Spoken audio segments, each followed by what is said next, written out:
रचा है सृष्टि को जिस प्रभु ने, वही ये सृष्टि चला रहे हैं। रचा है सृष्टि को जिस प्रभु ने, वही ये सृष्टि चला रहे हैं। जो पेड़ हमने लगाया पहले, जो पेड़ हमने लगाया पहले, उसी का फल हम अब पा रहे। हरिओम। सादर जय जिनेन्द्र, जय पंच परमेष्ठी भगवान। बंधुओं, अपने संपूर्ण विश्व मानव परिवार को कल्कि ज्ञान सागर के अनुसार ब्रह्म, अध्यात्म और कर्म रूपी आध्यात्मिक ज्ञान की बातें बताने से पहले मैं कल्कि साधक कैलाश मोहन, हमारी सुंदर सृष्टि के रचयिता, हमारी सृष्टि के सभी जीव जीवात्माओं के जन्मदाता, पालनहार, हमारी सृष्टि के सभी देवी देवताओं के, हमारे संपूर्ण विश्व मानव परिवार के परम माता पिता परमात्मा, देवलोक में विराजमान देविक महाशक्ति सगुण पर ब्रह्म को मैं सत सत नमन करता हूं। और इसी के साथ हमारे विशाल ब्रह्मांड के रचयिता, संपूर्ण ब्रह्मांड के स्वामी, संपूर्ण सृष्टि के सभी देवी देवताओं के, हमारे संपूर्ण विश्व मानव परिवार के परम गुरुवर, ज्ञान विज्ञान और आत्मशक्ति के दाता, वो दिव्य महाशक्ति जिस दिव्य महाशक्ति को किसी ने बनाया नहीं और जिस दिव्य महाशक्ति को कोई मिटा नहीं सकता है, जो दिव्य महाशक्ति किसी की संतान नहीं है और ना ही उस दिव्य महाशक्ति की कोई संतान है, जो दिव्य महाशक्ति अनादि, अजन्मा, निष्कलंक, निराकार, अजर, अमर, अविनाशी है, उस गुरुओं के भी गुरु, परम गुरुवर, हमारे संपूर्ण विश्व मानव परिवार के परम हितैषी, सृष्टि के सभी देवी देवताओं के, सृष्टि के सभी जीव जीवात्माओं के परम हितैषी निर्गुण परम ब्रह्म को भी मैं सत सत नमन करता हूं। इसी के साथ बंधुओं, अपने प्रभु से करबद्ध प्रार्थना करता हूं कि हे प्रभु, इस युग परिवर्तन की संधि वेला संगम युग में कलयुग को सतयुग में परिणित करने के लिए हमारी कर्म भूमि पर सतयुगी दुनिया का सृजन करने के लिए हमारे संपूर्ण विश्व मानव परिवार को वो सद्बुद्धि प्रदान करो, वो अद्भुत रहस्यमय सृष्टि सृजन का रहस्यमय ज्ञान प्रदान करो, जिससे कर्म भूमि पर मानव मात्र सत्कर्मी निष्काम कर्म योगी बन जाए, हमारी कर्म भूमि अविनाशी स्वर्ग और सतलोक बन जाए और किसी भी कर्म योगी को कर्म भूमि पर मरकर स्वर्ग और मोक्ष ना जाना पड़े। इसी भावना के साथ बंधुओं, कल की ज्ञान सागर का आज का विषय है कि कल की ज्ञान सागर युगा अनुसार आज के विज्ञान और विकास के युग में संपूर्ण मानव जगत के लोगों को ईश्वर और अवतारवाद की धारणाओं से मुक्त करवाने वाला है।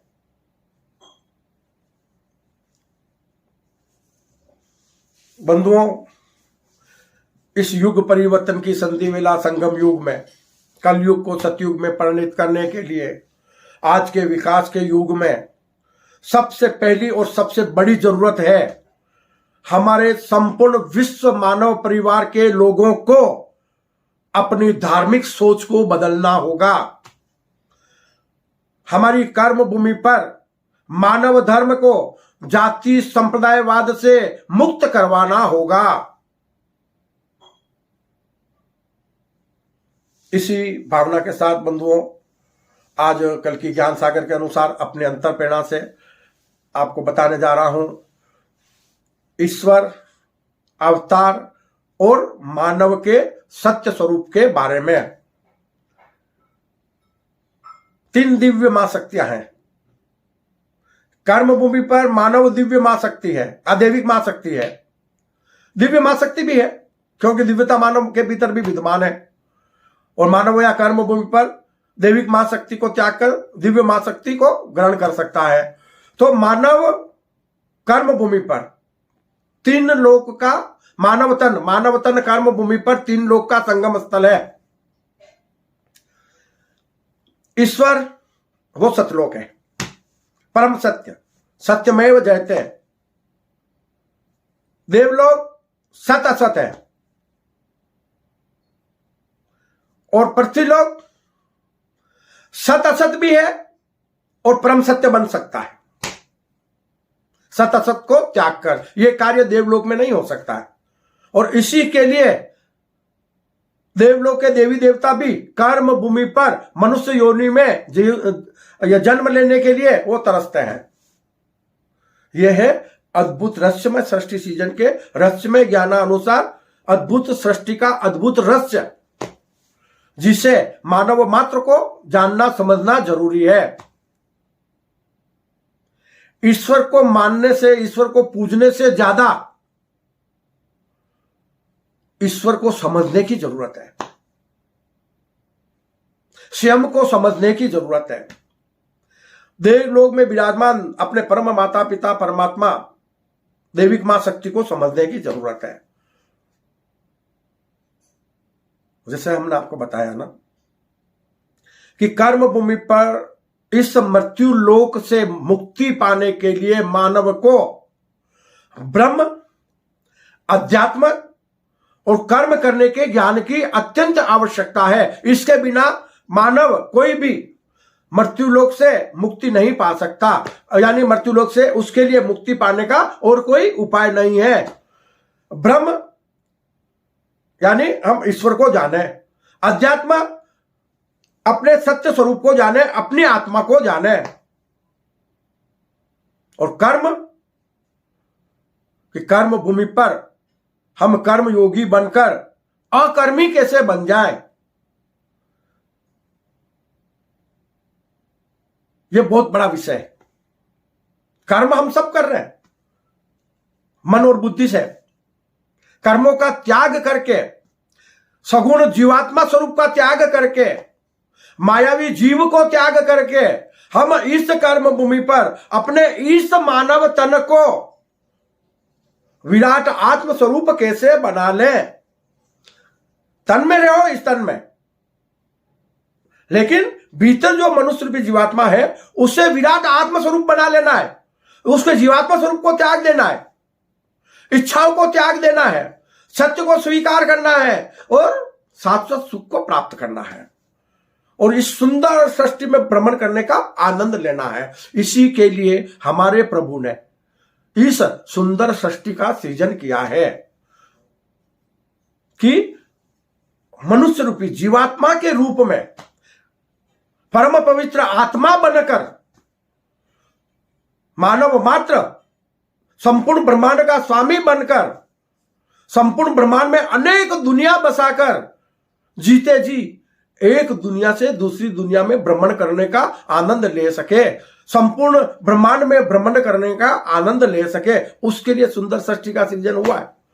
लेकिन हम मानव जगत के लोग अज्ञानतावश इस नश्वर भौतिक शरीर को अपना सत्य स्वरूप मानकर अपना अमूल्य मानव जीवन युगों युगों से मिट्टी में मिलाते आए हैं।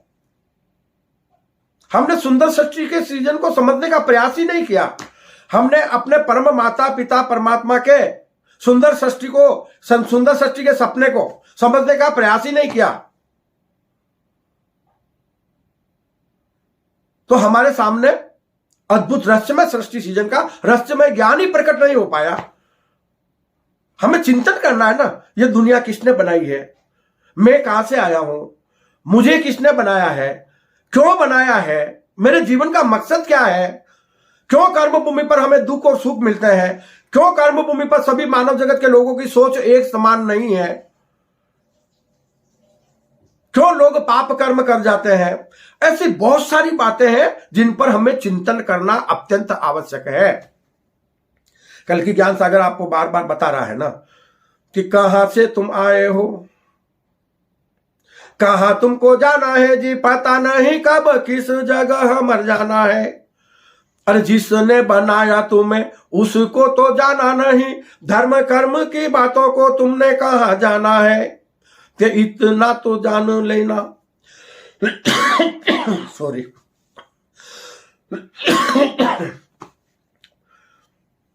कि इतना तो मान लेना, यह है प्रभु का कहना कि खाली हाथ आए हो जी, खाली हाथ जाना है।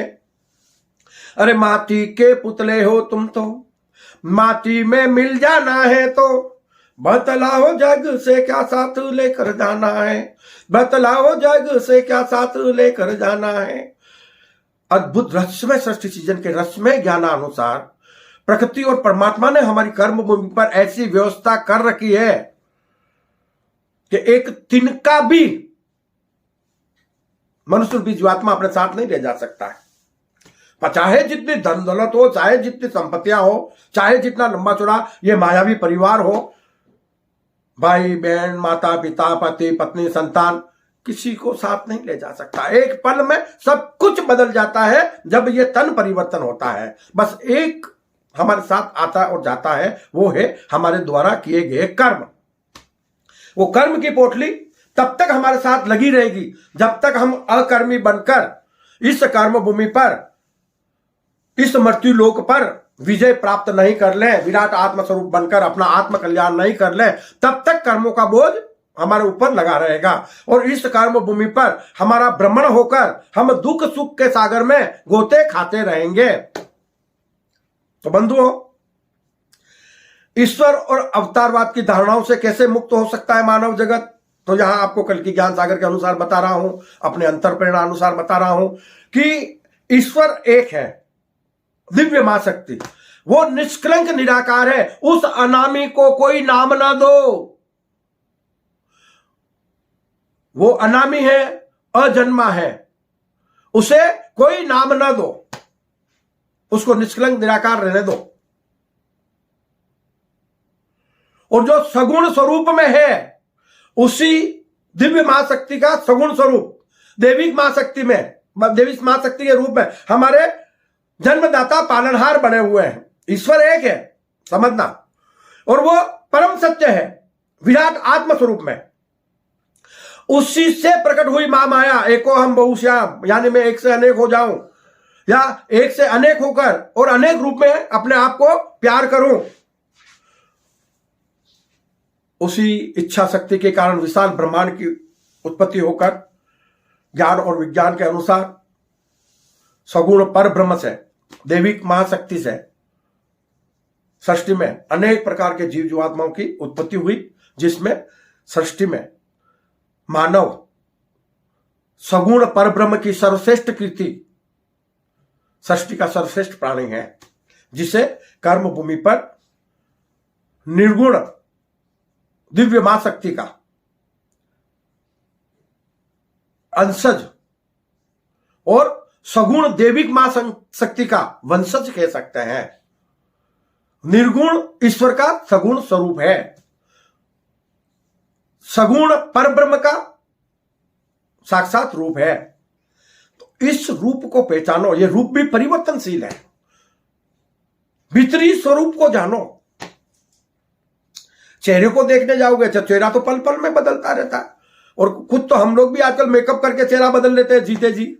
तो कभी कभी तो इतना ज्यादा भी मेकअप कर लेती है औरतें कि कभी पहचान में नहीं आती है, मेकअप उतरने के बाद मालूम पड़ता रही है तो यह है। तो यह चेहरे की माया है।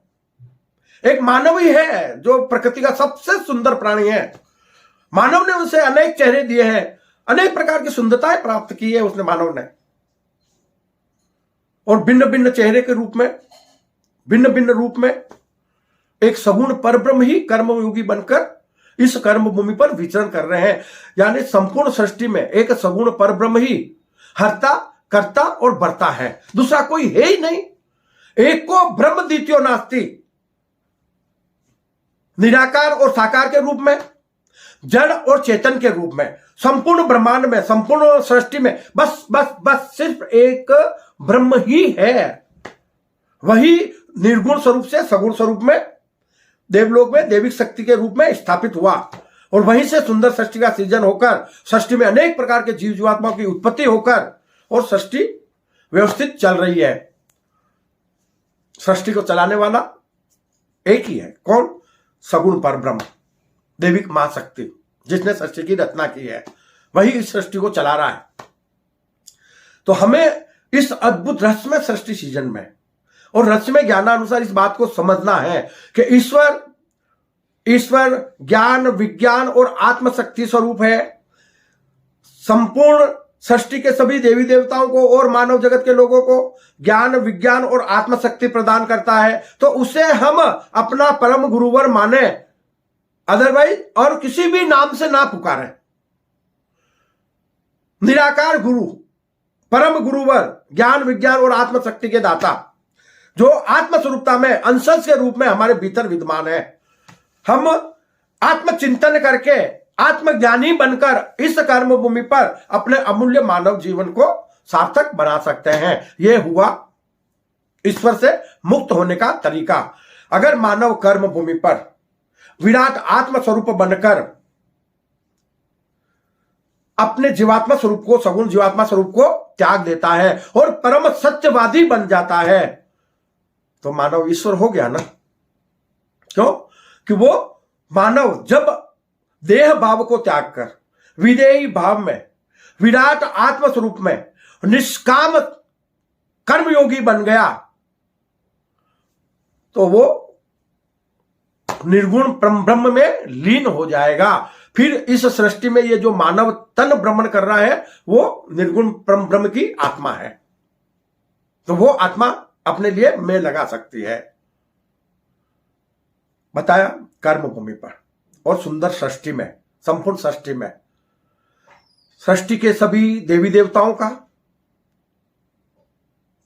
मानव का और सृष्टि के सभी जीव जीवात्माओं का अलग से कोई अस्तित्व नहीं है। एक ही सगुण पर ब्रह्म के अनेक मायावी रूप हैं और इस महामायावी सृष्टि में हम अपने भीतर विद्यमान अपने आप के सत्य स्वरूप को जान लें।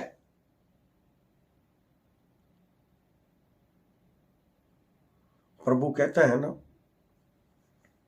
इस मानव तन के बारे में कि मानव तन भ्रमित होकर ईश्वर को ढूंढ रहा है कि मैं ही अल्लाह, मैं ही ईश्वर, मैं ही राम रहीम हूं, मैं ही ईसा, मैं ही मोहम्मद, मैं ही कृष्ण कबीर हूं, मैं ही बुद्ध हूं, मैं ही महावीर, मैं ही बुद्ध हूं, मैं ही महावीर, मैं ही सतगुरु गोविंद हूं, मैं ही हूं हर दिल की धड़कन, मैं ही सभी में आत्मस्वरूप हूं, मैं ही सभी में आत्मस्वरूप हूं। ये प्रभु ने 4 लाइनें मुझे अंतर प्रेरणा से दी है। अब इन 4 लाइनों में प्रभु के स्वरूप को समझ लो, ईश्वर के स्वरूप को समझ लो, तो सृष्टि का जीव मात्र वही उसी का ही स्वरूप है। क्यों? हमने आपको बताया कि किसी भी जीव जीवात्मा का अपना अस्तित्व नहीं है, चाहे वो जड़ रहने दो या चेतन रहने दो, जीव रहने दो या जीवात्मा रहने दो, सब के सब संपूर्ण ब्रह्मांड में एक ही परम ब्रह्म से प्रकट हुए हैं और उसी में लीन हो सकते हैं। ये उसी की माया है। कहते हैं प्रभु से प्रकट भई महामाया। तो ये महामाया का खेल चल रहा है और इस महामाया के खेल में हम अपने इस बाहरी स्वरूप को नहीं देखें। बाहरी स्वरूप तो हमें अहंकारी बना देगा, हमें भ्रमित करके धन दौलत के लिए पाप कर्म करवा देगा, कुमार्ग पर चला देगा, काम वासनाओं में फंसा देगा, भौतिक शरीर। तो मानव जीवन इस कर्म भूमि पर नरक तुल्य हो जाएगा।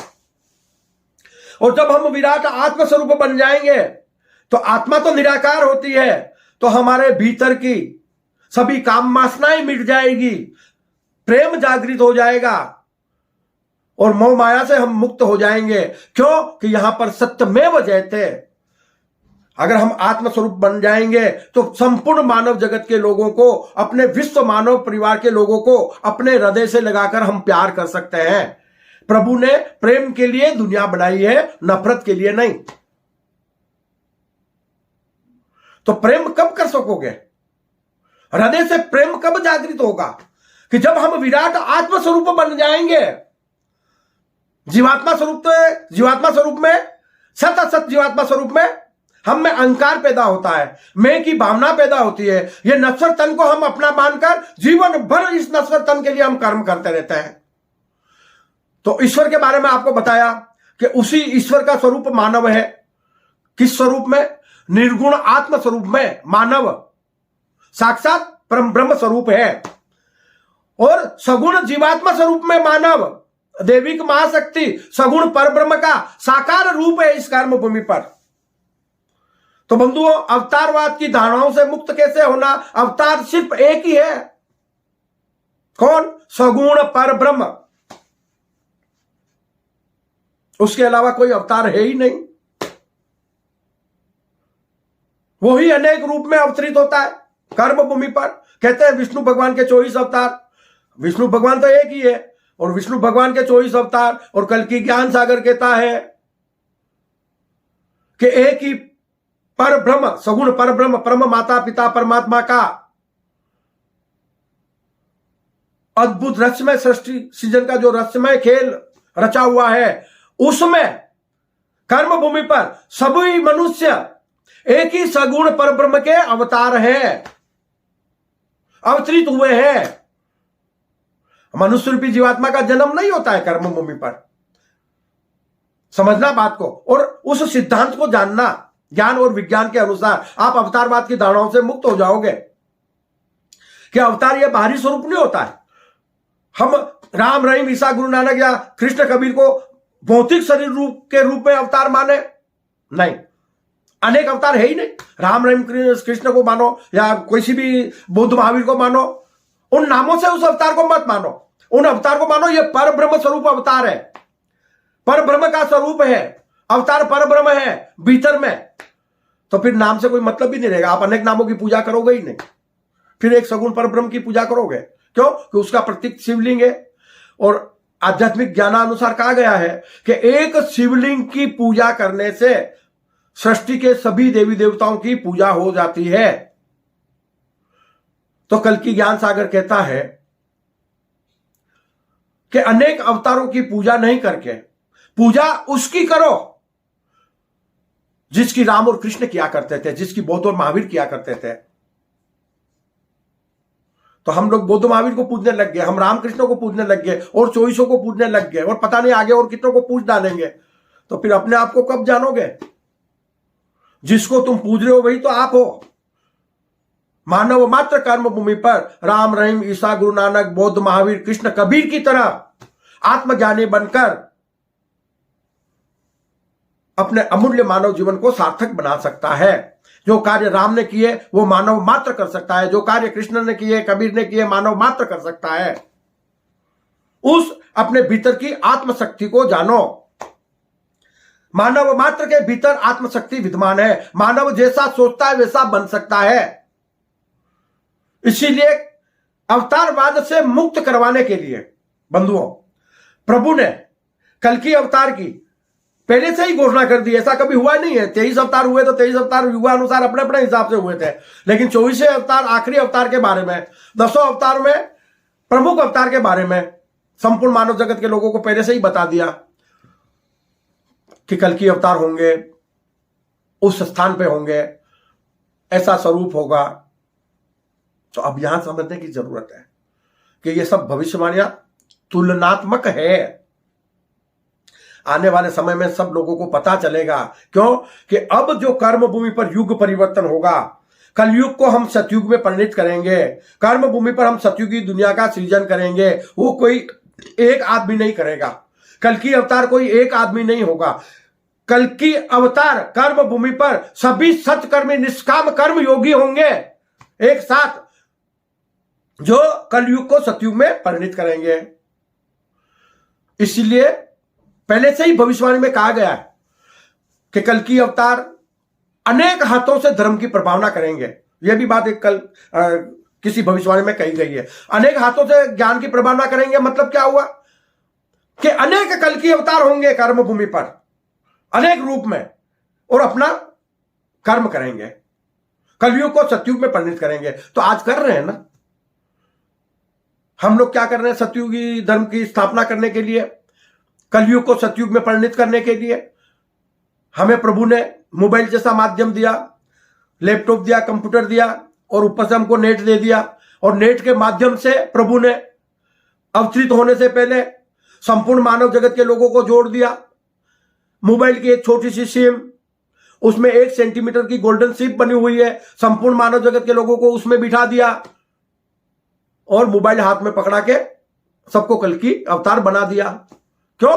कि वो जीवन भी जी रहे हैं, संपूर्ण मानव जगत के लोग आनंद भी ले रहे हैं मोबाइल के माध्यम से, लेकिन धर्म की प्रभावना भी कर रहे हैं, सद संदेशों का आदान प्रदान भी कर रहे हैं। ये आप और हम सब देख रहे हैं ना कि हमें ज्ञानप्रद संदेश मोबाइल के माध्यम से, नेट के माध्यम से, सोशल मीडिया के माध्यम से दिन प्रतिदिन मिलते रहते हैं और हम उनका अध्ययन करते हैं। हमारी आत्म शुद्धि शुद्ध हो रही है, हमारी आत्मा में शुद्धता आ रही है,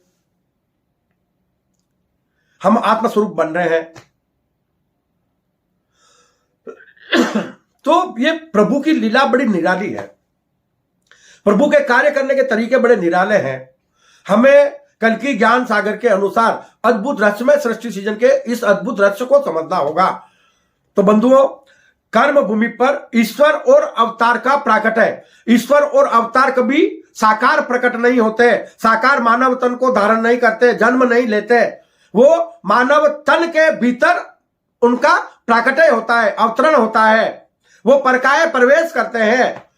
तो सर्वप्रथम अवतारों के भी अवतार सगुण परब्रह्म सत्कर्मी निष्काम कर्मयोगी मानव के जीवात्मा में प्रकट होते हैं कर्म करने के लिए। उनके लिए अर्जुन के रूप में प्रकट होता है। उनके लिए ये तन जो है ना, मानव तन, वो एक रथ के समान है और इसका रथ का सारथी बनकर निर्गुण परम ब्रह्म आत्मा में ज्ञान स्वरूप आत्मशक्ति स्वरूप प्रकट हो जाते हैं और इसी तन के भीतर वो अपने स्वरूप को रचते हैं। तो इसी कर्म भूमि पर, इसी तन के भीतर निर्गुण और सगुण का भेद मिट जाता है। कर्म करने वाला भी कर्मयोगी भीतर बैठा है, किस रूप में? विराट आत्म स्वरूप बनकर। ज्ञान देने वाले गुरु वो भी इस रथ के सारथी बनकर इसी के भीतर बैठे हैं। कौन? निर्गुण परम ब्रह्म। तो फिर ईश्वर कौन है ना, अवतार कौन है? तो इस प्रकार आप विस्तार से जानकारी पाने के लिए कल की ज्ञान सागर वेबसाइट पर जाएं, www.kalkigyanasagar.com। ईश्वर और अवतार के बारे में उसमें विस्तार से जानकारी दी गई है। हम वीडियो में इतनी लंबी चौड़ी आपको जानकारी नहीं दे पाते हैं, संक्षिप्त में कुछ बातें बताते हैं। तो आप अधिक जानकारी पाने के लिए हमारी वेबसाइट पर जाएं और ये जो कल की ज्ञान सागर चैनल है, अपने विश्व मानव परिवार के बीच युवा अनुसार धर्म की प्रभावना करने के लिए आप इस कल की ज्ञान सागर चैनल को ज्यादा से ज्यादा सब्सक्राइब करो, लाइक करो और शेयर करो। तो यही कल की ज्ञान सागर चैनल संपूर्ण मानव जगत के लोगों को आने वाले समय में युगा अनुसार ज्ञान और विज्ञान के युग में, विकास के युग में संपूर्ण मानव जगत के लोगों को ईश्वर और अवतारवाद की धारणाओं से मुक्त करा देगा, मानव मात्र को परमात्मा स्वरूप बना देगा, निर्गुण परम ब्रह्म स्वरूप बना देगा। तो सुखी रहे सब जीव जगत के इसी भावना के साथ बंधुओं, अपने संपूर्ण विश्व मानव परिवार का कल्याण चाहते हुए मैं अपने वाणी को विश्राम देता हूं। जय अहिंसा, ओम विश्व शांति, सत्यमेव जयते, सत्यमेव जयते, सत्यमेव जयते।